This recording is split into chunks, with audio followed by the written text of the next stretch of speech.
മുണ്ടക്കയം ടൗണിൽ ദേശീയപാതയിൽ petrol pump ജംഗ്ഷനിൽ നിന്നും കൂട്ടിക്കൽ റോഡിലേക്ക് കയറുന്ന നടപ്പാത കാട് കയറി മൂടിയ നിലയിലാണ്.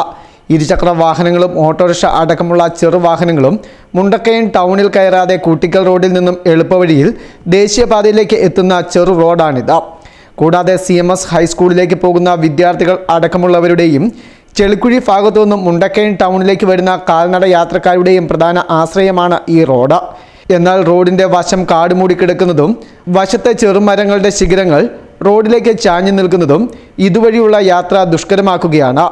കൂടാതെ റോഡിലൂടെ വെള്ളം കുത്തിയൊഴുകി റോഡിന്റെ വശത്ത് വഴുകൽ വീഴുന്നത് അപകട സാധ്യതയും വർദ്ധിപ്പിക്കുകയാണ്. കാൽനട യാത്രക്കാരുടെ എണ്ണം കുറവുള്ള സമയങ്ങളിൽ ഇവിടെ സാമൂഹ്യവിരുദ്ധരുടെ കേന്ദ്രമായി മാറുന്നതായും ആക്ഷേപമുണ്ട്. മദ്യപാന സംഘങ്ങളും ലഹരി വിതരണക്കാരും ഇവിടം തിരഞ്ഞെടുക്കുന്നതായും ആക്ഷേപം ഉയരുന്നുണ്ട്. അതുകൊണ്ട് തന്നെ സ്ത്രീകളും കുട്ടികളും അടക്കമുള്ളവർക്ക് പലപ്പോഴും ഇതുവഴി കടന്നുപോകുവാൻ കഴിയാത്ത സാഹചര്യവുമുണ്ട്. അടിയന്തരമായി റോഡിന്റെ വശത്തെ കാടുപടലങ്ങൾ വെട്ടിമാറ്റി ഇതുവഴിയുള്ള യാത്ര സുഗമമാക്കണമെന്ന ആവശ്യമാണ് ശക്തമാകുന്നത്. Festoon news, Mundakayam.